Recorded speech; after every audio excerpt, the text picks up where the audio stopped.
right, welcome once again to the Liberty Lounge podcast. I'm hanging out with some of my best friends in the world. On my left, dressed like a little like Santa Claus today. You got the red and the green going. 'Tis the season. Ho, ho, ho. It is Jared of God. There's a joke in there with the ho, ho, ho. I'll leave your mom out of this. Jared of Guns and Gadgets, and then out in California, of course, is Anthony, the armed scholar. We call him String Cheese. Glad you found us, however you did. Now, for everybody that's watching on YouTube, if you're a Spotify person, jump over, watch us on Spotify or Apple. Also, however you found us, we're glad you did. All right, here's the deal, fellas.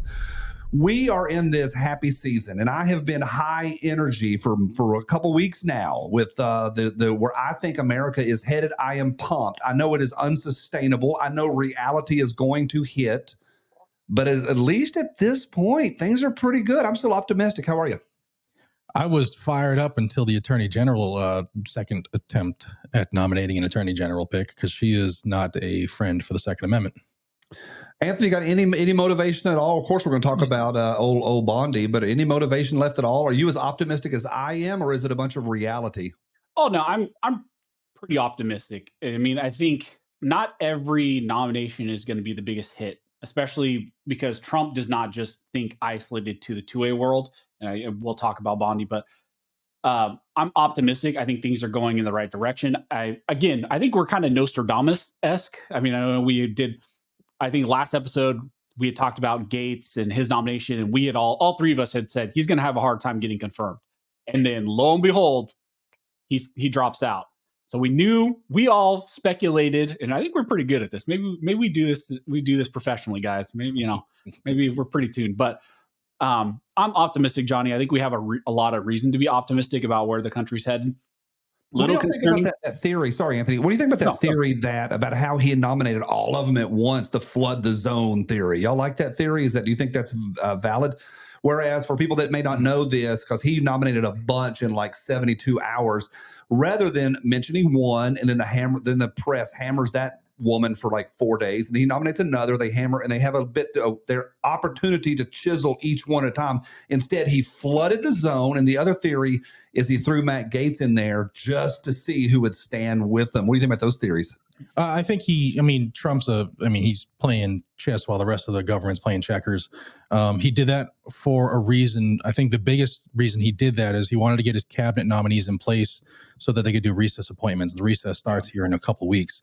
That was his biggest thing. You have to get them all nominated. They have to have all these meetings with the senators who are going to vote to confirm them or not before the actual recess when they boogie. So that was part of what he did. And the Gates one was obviously looking to throw a hand grenade. You think that was purposeful? Yeah, because for me to think that Donald Trump and his team that vets these people thought that Matt Gaetz would be able to sail through and get confirmed with all of the BS that he had, all of the enemies he made in Congress. I mean, that was a red herring, but it was probably his best pick. I would have loved to have seen Matt Gaetz tear up the DOJ from within, but we know that's not happening. Anthony, does he play as much 4D chess as the Trump? And I am one. I am MAGA. I am one. But some of the QAnon guys, the guys that really drink the Kool-Aid, everything that Trump does is a plan. We have a mutual acquaintance that is a serious QAnon. Trump is, and I just mentioned, we're not going through it, but I just mentioned bump stocks. And he goes, no, dude, that was a plan. It's a slingshot. You go backwards to go forwards. Anthony, is it really as much 4D chess as some people would have us? And though I am a MAGA, is it really as mindful and purposeful as people think it is? I hate the 4D chess thing. I think a lot of it is like political gamemanship, but not all of it is. Some of it is just like, I know a lot of people are like, oh, Gates was the sacrificial lamb, right? They threw him out there knowing he was going to take all the heat. Maybe not. A lot of that too is, I think Trump is just very loyal to the people that are loyal to him. And if you're loyal to him, he's going to put you up for nominations. He's going to try to put you in the cabinet and try to hold true to some of the promises he's made. Unfortunately, people like Gates, they made a lot of enemies, and we all knew it was going to be very hard for him to get confirmed. A lot of history with Gates and pissing off a lot of people in Congress. So that was a long shot. Why did he bow out? What do you think? I don't know. Laughing. Why? Why did he bow out? So he didn't decide to bow out until a hacker was able to obtain the testimony of that alleged 17-year-old girl that was part of the ethics investigation. Once somebody said that they have that testimony and they were going to leak it, Matt bowed out. And there's also another theory that I heard yesterday that maybe Trump nominated Gates to get rid of him, knowing he wouldn't get confirmed. And then on top of it, Matt, who was reelected for the next session of Congress, which starts the 3rd of January, he said, you know what, I don't want that job anymore. So not only is he not the attorney general, but he resigned from the rest of this session and he backed down on his reelection for next session. So Matt Gaetz went from a loud, boisterous member in the House of Representatives to not even there anymore. I think it's worse than that. And I'm surprised that with knowing that testimony is out there, even if it's locked up and it's sealed or whatever, you can't be attorney general, even if it's just sitting in a drawer somewhere. Those skeletons have to come out. They have to, because they're going to. So I think there's some tomfoolery in there. But your point, if he went from X down to Z, it's worse than that. Have y'all seen him on Cameo? Did y'all see his Cameo stuff? You saw that, Anthony? No. Yeah, I saw Matt Gaetz, he the next day after bowing out of Attorney General, he goes on to Cameo and he's in his garage, in his kitchen. And for $20, you can get him to go, "Hi, Caitlin, it's your birthday. I'm Matt Gaetz. Happy birthday." We should get one for the podcast. We should get one for the podcast. Oh my gosh. I like the guy a lot. Yeah. I don't buy the press releases. I think sometimes the RNC does just as much tomfoolery as the DNC. I don't think they thought that testimony was going to be leaked. Yeah, but Matt Gaetz is doing. Do you guys think he'll get some sort of other non-official like position? I think that's what's probably going to happen. He'll get, you know, you have like Elon and Vivek and all of them who are working in Doge, which are non-appointed, you know, weird executive departments that are being created. I heard yesterday possibly, and this is just a pundit talking, possibly assistant attorney general, because that doesn't have to be confirmed. Right. I suspect whatever was going to be leaked is bad. Yeah, I mean, he's unemployed now. There are certain. So we all have a friend who I'll tell you all who it is after this, who is very in tune with that investigation and knows what's in it. And he told me February, March, April, that he didn't think Matt Gaetz would be around much longer back then. When he decided that he was going to be the force to remove the Speaker of the House at that point, Kevin McCarthy, he pretty much signed his own warrant as far as death warrant for being a member in the House. They wanted him out. They were looking for anything they could do. And that's when they started to say they were going to get back at him with that ethics investigation. So not a surprise. Not at all. Here's my theory, and I've heard of several people kind of get overlapping Venn diagram with me on my theory. Here's my theory. The MPAA, that's the Motion Picture whatever Athletic Association, the people that give ratings to movies, people that don't know this, it's arbitrary. There's no rules on what. Obviously, you don't have F words in a G, but can you have F words in a PG? Yes. How many? They don't know, and they won't tell you. They have no rules. It's arbitrary, and it's ruled by the Jews. That's verifiable. And what they'll do is really good producers, directors, and the ones that do the editing. Here's the movie we want. And it's a little rougher than it needs to be. It's borderline NC-17 or borderline R or borderline PG-13. It's on the bubble. And they'll get the 30 or 40 scenes that are kind of on the bubble in cuss words, whatever. And they'll get it ready to go. And then they will spend the money, film and edit $1 million scene or sequence. And they'll put right smack in the middle of the movie some gay porn, horrific killing of animals or Holocaust. They'll put something horrible in there.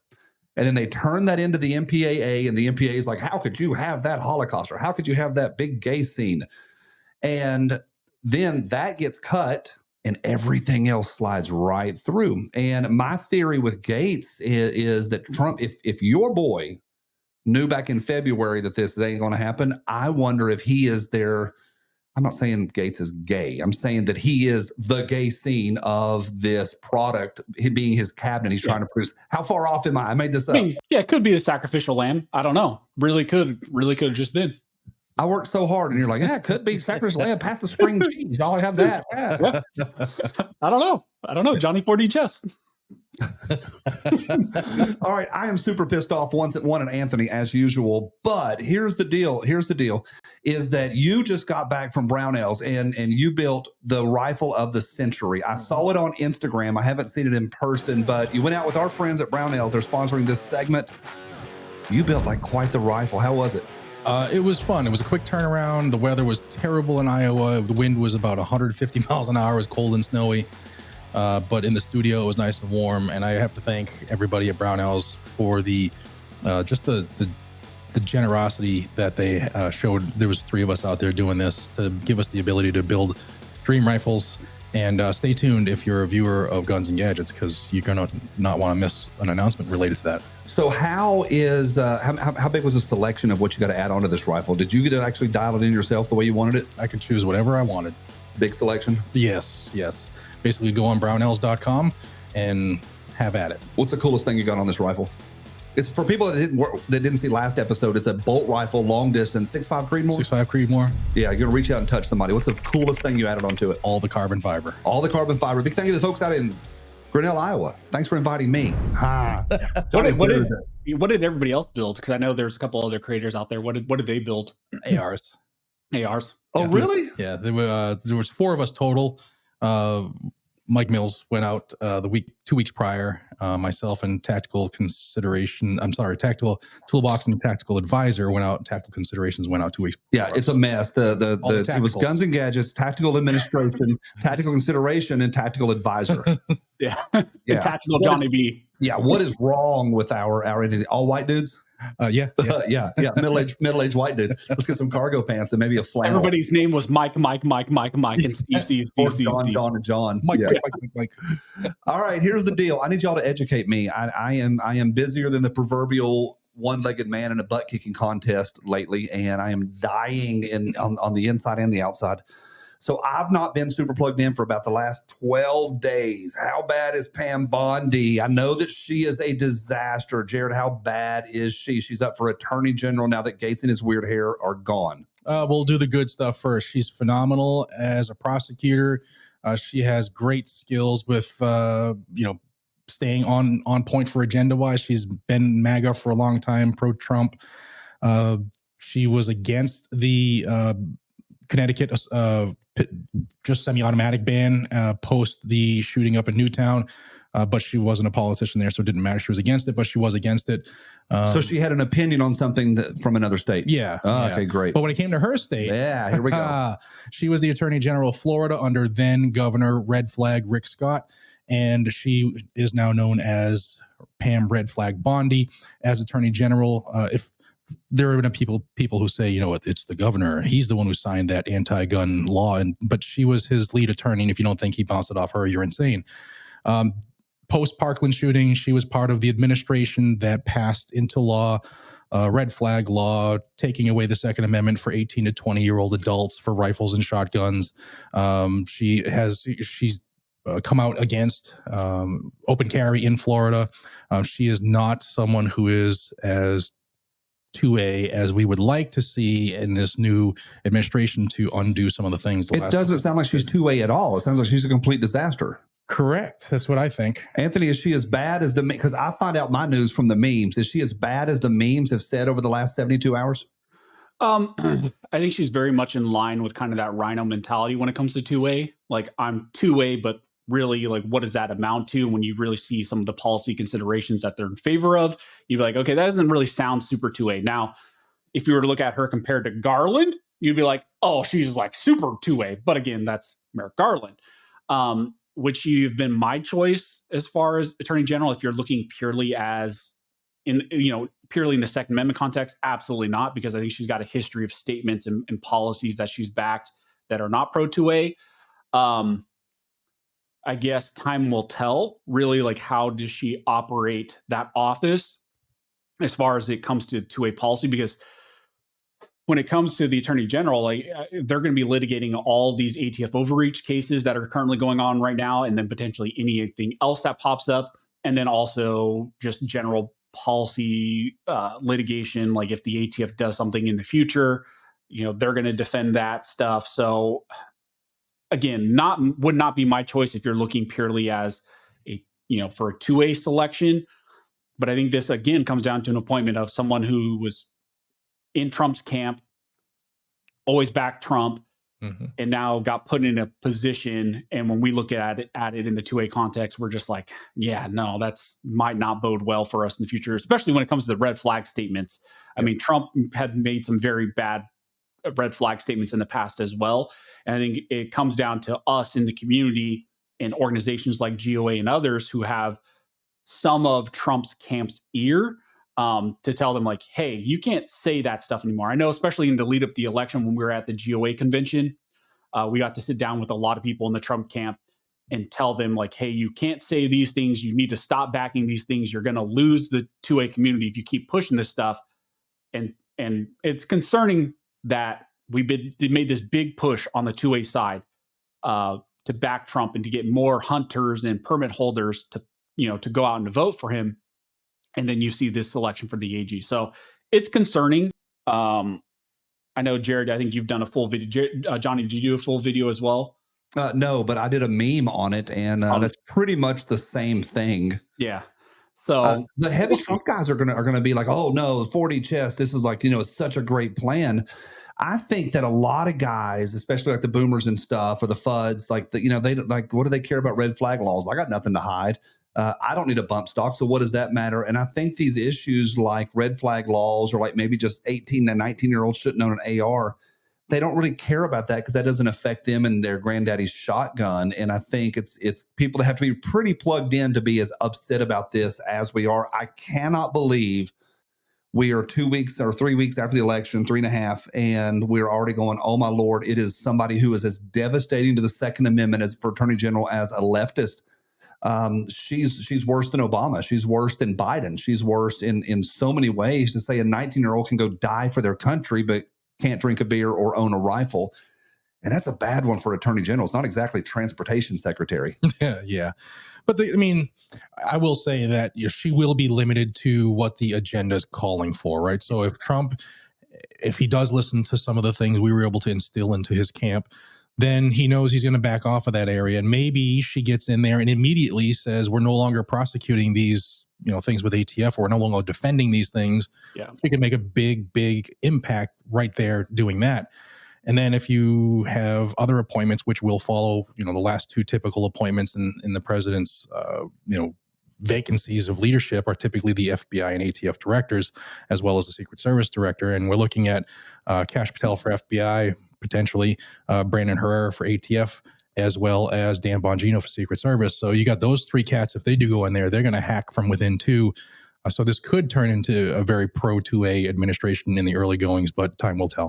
There are theories that all three of those potentials, and we're filming this a couple days in advance, so things could have changed over the next 72 hours, but there are rumblings in the world that I follow that those three may not have as strong of a chance because of their lack of Israel ties, that a lot of the current cabinet picks have strong ties to being super pro-Israel. And that's one of the challenges. And almost without exclusion, doesn't matter if you're Democrat or Republican, those with strong Israeli ties are extremely anti-gun because the Israelis will give up their guns instantly. Right now, they have guns because of the war with Hezbollah/Gaza, but as soon as that's over, they'll turn them back in. And they will. That's not arguable. That's verifiable. And so that's one of the challenges, is some people are saying, one of the challenges Dan Bongino and Brandon Herrera have for their respective positions is their lack of ties towards funneling money to Israel. And there is a pretty verifiable thread throughout his current cabinet that is the direction he's going. And he's a New York Democrat and has been for 40 years. I love him. I voted for him 6 times, but there are, I think, some lack of old school pro-Israel stuff that Brandon has that might challenge him being elected or confirmed. We can get messages to all three of those cats to start sending $5 overseas and help them get in. Buy a falafel. Yeah, I would just say, like, in general, we're not trying to be Debbie Downers on the Trump. Like, we're all not at optimistic. It's going to be better than what we've been living under for sure for the last 4 years. It's going to be significantly better. But the Pam Bondi thing was a slap in the face a little bit, wasn't it? A little bit to the 2A community, like I said, because of how big of a push we made on those specific issues as well. And a lot of not that we were trying to play down some of the prior statements of the Trump administration and Trump himself, but we were a lot of that we would put at the feet of like the NRA. Like maybe he was getting, and maybe he's still getting bad advice from organizations like NRA or people who are claiming to be pro 2A and aren't really in line with the true community's like policy choices. So again, all I can say is time will tell really how some of these things will play out. And like Jared said, the 2A like litigation stuff and some of these, red flag and all that stuff might just not be a big part of what we see from his administration over the next 4 years. It might not be an emphasis at all, which is a lot better than what we've been seeing from the Biden administration, which is a heavy emphasis of trying to push as much anti-gun agenda as they can through agencies like the ATF and the DOJ and all that. So what you're saying is maybe a win for us in this administration. And granted, I mean, the only thing I've heard Trump say that I really liked was looking at national concealed carry reciprocity, possibly, maybe. I believe it when I see it. But rather than, I think, Anthony, what you're saying is rather than us losing rights, maybe we could just maintain, and this administration is a lateral move and we don't lose any more than we already have, and that would be a W? Well, I wouldn't say like maintain. I think there's probably going to be at least a rollback of a lot of what the ATF has done, and we'll take that as a win. Like if there's a lot of rollback of the ATF's overreach, that's a huge win. And some of that might just be a trickle down of what we've seen happen in the court systems in general through the circuit courts and the Supreme Court. So a lot of those issues, I think, are not even going to come down to the administration itself. I think the ATF has doomed themselves by litigating some of these cases and trying to protect their overreach in a lot of these rules. We saw the bump stock stuff got struck down, and I think it's just a matter of time between the frames and receivers case. We're waiting for that to be decided here during this term, and then the pistol brace and the FRT, like all of those have been losses for the ATF.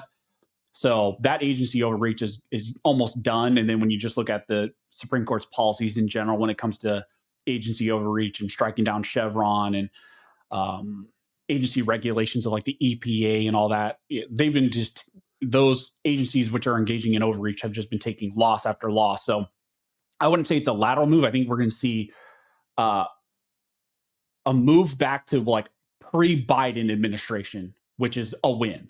But you're saying that's coming through the judicial system, and that's a far cry from where guys were 3 weeks ago chanting and screaming, heck yeah, we're going to repeal the NFA. We're going to repeal and possibly, like even on this episode, oh my gosh, Brandon may shut down the entire ATF. And this is a long way from 2 weeks ago of heck yeah, let's get rid of NFA to, man, maybe we could just let the judicial system do some things. But even a lot of that stuff comes through Congress. It's not like Trump itself through an executive can do that, or any appointment directly could do that. Like the director of the ATF is not going to be able to dismantle the NFA on their own, like repeal that statute. They're not going to be able to do that. But they can repeal a lot of the decisions and the rulings they've made. Their rulemaking processes, yes, and some of their interpretations, they can do a lot of that, yes. But again, I think it's going to be a multi-pronged attack, and I think the best we can hope for with this AG appointment is that she does not hinder any of the progress we try to make in the judicial and some of the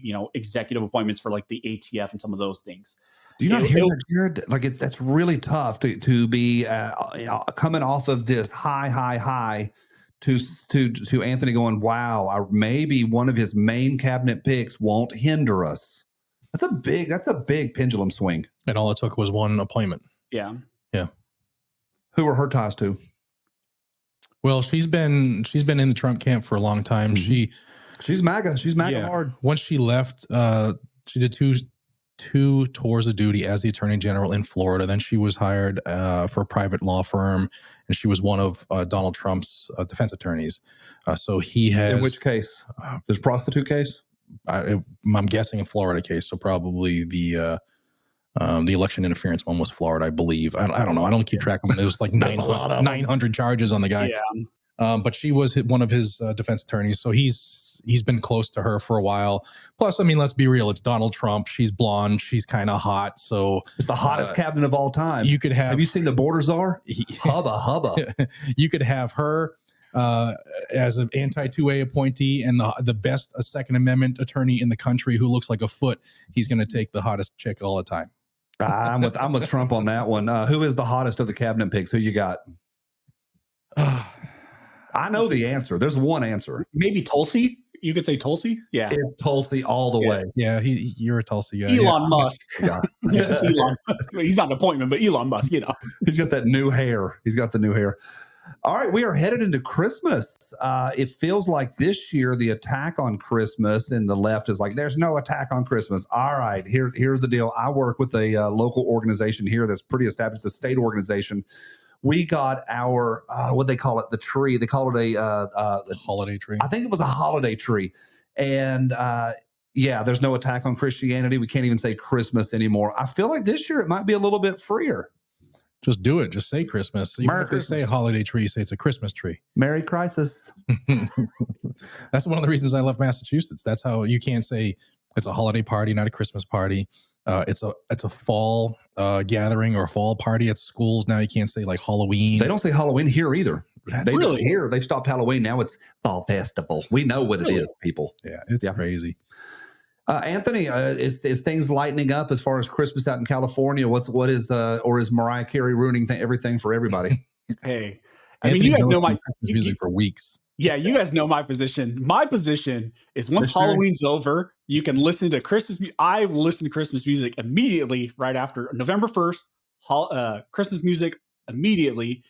I don't know. I haven't turned it on yet. I've not turned it on Really? yet.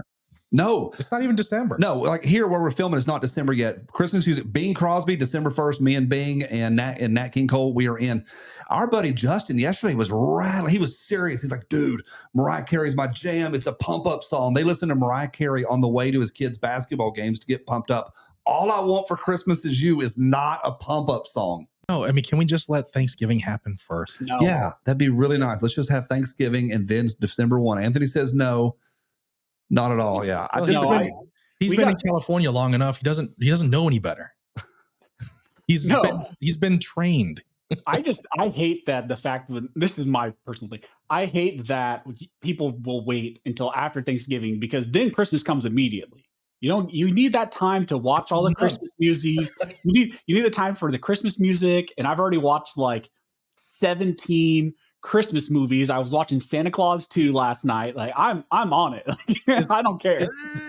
Is 30 days not enough time to listen to music and watch movies? December 1 to January 1, all the Bing Crosby you want. No, it's the happiest time of the year, and I wanted an extra month. It's the most wonderful 4 months of your year. Yeah. Yeah, like Anthony's in shorts out there drinking eggnog. That's a great question. There's a big battle right now online with the meme lords. People are eggnog versus non-eggnog people. I am taking the stance pro eggnog. Where you at, Jared? Eggnog all day, every day. Anthony? Eggnog, but real eggnog. Yeah. Yeah, a cord of 3 strands is not easily broken. The 3 of us are all about the eggnog. All right, we're going to end today with talking about our Christmas list. Jared, if now I ordered my Christmas present yesterday. It's not in yet. Ordered from our friend Daryl. What do you got? What do you got? Before I tell you mine, what are you getting yourself?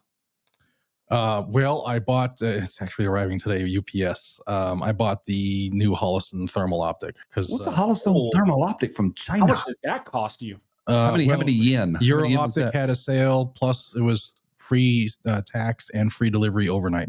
So I jumped on it. And that's the Holosun.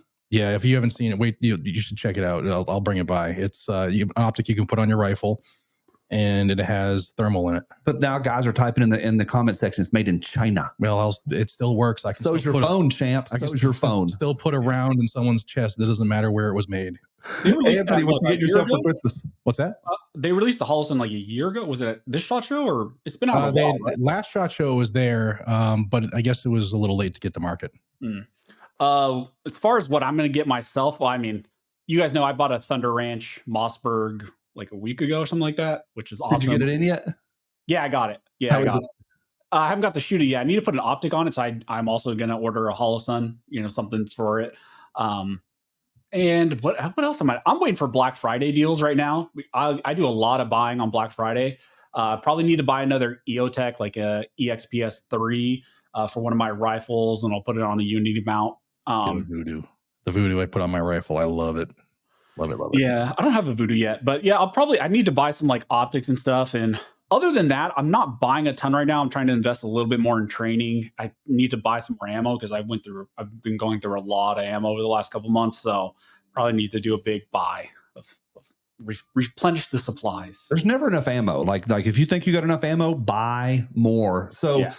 about a week ago, that whole big list of I think 1,300 guns are now on a no import list, and it's about 1,300 is all that Turkish garbage, all those crappy Turkish shotguns.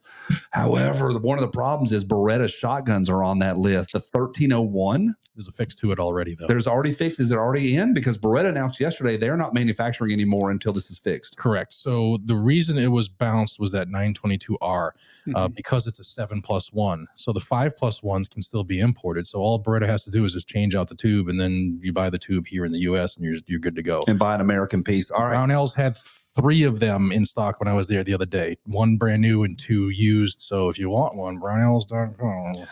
I went out to Thunder Ranch last year, and I took my Benelli M4, and then TFB TV James took his Beretta 1301. So we had the two like kind of competing tactical shotguns, Benelli and Beretta, and we each shot 1,000 rounds out of each of them in 2 days. And when we swapped them off and the camera guys were playing, everybody swapped. We all got a shoot. We probably shot 2,200, 2,300 rounds total. And so I really, really got my hands on both of those. It was a phenomenal time. And I fell in love with this 1301. Now, I've got a lot. My Benelli is expensive, and it's got a lot of doodly-doos on it. And when this situation happened with potentially them not importing those anymore, I immediately called Daryl, our guy, and said, can you get me a 1301 in flat dark earth? And so that is going to be my Christmas present. And I'm going to get maybe a little red dot on top if you have any recommendations for that. Holosun apparently is we're going Chinese and Italian together. Holosuns work. I mean, everybody knows I have a lot of Holosuns on just random. So do I. I'm just being a dick. It's what I do. Yeah, I just don't understand like the mentality. Like, oh, we know that they work. They're a cheaper option. I mean, would I prefer? Like, I love Trijicons. Like, I run my RMRs or the RCR is one of my favorite. We were talking in the group chat about this. The good thing is we got some fun group chats of guys who really test a lot of gear, and they're good. Like, this one sucks. This one's awesome. Holosuns work. And they're also a good cheaper option if you don't want to spend the big bucks for like an RMR or something else like that. I say they're mid tier. They're not cheap. No, nothing about them's cheap. There are cheap. No, they're a Honda Accord. Like it's a nice. There's a lot cheaper. There's a lot better, but I'd say it's on the higher end of middle. They're not the Bear Creek Arsenal of optics. Yeah, there was a meme that went around the other day, and it said it was a line from a movie, and it's like here's number 1, and here's number 2, and then here's something really crappy, and then there's 50 feet of crap. And then underneath was something in the movie, but somebody turned the meme into it. After all the crap, then there's Bear Creek Arsenal, which Anthony has tested it. Their utter complete poop show. And that's not arguable. And the guys will start typing, I have got 5,000 rounds. No, you don't, champ. No, you don't. And yeah, you're going to get, a blind squirrel is going to find a nut. Like it's not like it works. Some of them work, but run 50,000 rounds through it and come and talk to me, Kevin. And I put that out on my channel, this under their 50 feet of crap is Bear Creek. Oh, my Lord. People were mad at me. I've got 9 rounds through mine, only 2 misfeeds. Yeah. They're in love with their $170 AR. That's why. Yeah. A lot of that, too, is like because I was just at the range the other day and I texted you guys because I was shooting the new SIG Legion. I had some issues with it, but I changed the spring and now it's fine. But even like I'm trying to, don't drop it. Oh God, those lawsuits. But I was tracking the rounds because I actually try to track the rounds that I'm putting through a lot and I think I only put like 280 through that one range session. And that was probably like, about a 45-minute session. Now it takes me a little bit longer because I got 10 round mags on that SIG and I had a load and I only got, 4 mags for it. And it takes forever to actually like. Mine has 18 rounds. Is that than yours? 21s. Oh, 21s. Gotcha. Okay, go ahead. Must be nice. It is nice. But I wonder how much do you guys really think people are shooting per range session and really tracking their round count? Because, some guys will go to like, oh, I shot 1,000 rounds at this. No, they didn't. And like, no, they didn't. It takes quite a bit to shoot 1,000 rounds at a range session. Like I had a really good training session and it was only like 280 rounds. I'm running drills and, drawing and shooting in 1 second, single ups and all that stuff and transition drills. But it takes a while if you're actually like training right and shooting right. Yeah. loading 1,000 rounds, and I've done it many times, loading 1,000 rounds in a day, you will get pterodactyl hands. Your hands will cramp. You can't load 1,000 rounds. The guys are like, I shot 2,000 rounds on Thursday. No, you didn't. You didn't load that many. And guys, just like, most people are looking for confirmation, not information. They don't want input. They want to defend the current gun that they have. And there's nothing wrong with going, hey, I got a gun that doesn't run that good, but I kind of like it. Yeah. I have guns. I've got an AR-9 that it jams a little and it's not that great. I'm not taking it to Afghanistan. I don't have to defend it at all. Jared, they're not shooting 900 rounds a day. No, that's tough. I mean, we've all been in classes where we shot all day into the evening, and you shot maybe 500 rounds for the day. Ooh, that's a lot. That's Loading a lot. 500 is a lot. The Smith & Wesson firearms instructor class I took was a 2-week class when I first became an instructor back in the day. And that was a week-long class, and we did 5,000 rounds for the week. It was 2-week class, 5,000 rounds for 2 weeks. And we would do 500 rounds a day in the first couple days. And like you said, I came loaded. I had like 10 magazines loaded, but when you're in the class, you still have to pound mags, and it'll jam your hands up. Yeah, and plus people are just not honest about their guns. They're not, and because everybody wants to defend their own guns. I think Clint Smith's theory is that every piece of machinery breaks down. Some break down faster, some break down slower. They all break with whatever platform you have. Learn how to fix it. Learn how to tap and rack, and learn how to clean it. So they're all going to break. There's no perfect thing. And that guy's going to start going, my Glock's got 40,000 rounds. I might believe that. If it's an old timer who's had his Glock a long time, I might believe it. They run. They still can break. There's a lot of plastic inside of there that can go bye-bye. Anthony, I'm going to push back on what you've said. You've said it several times in the group chat that your Legion didn't work. That other spring came with it, didn't it? It did come with it, but they ship it with the lighter spring, which I don't understand why out of the box they ship it with the light spring. I could not get that thing to cycle 3 rounds consistently. I'm saying that you didn't have trouble with it. You just had the wrong spring in it. That's it. The gun came fine. It's been running just fine. And I'm not a SIG apologist, but I'm saying if the part that you need for it to run is already in the box, just swap it out. It was never a problem. Yeah, I mean, it was a problem as it was shipped. I was having a ton of malfunctions and would not cycle. Now I've heard some people say, like, even with the lighter spring, theirs works fine.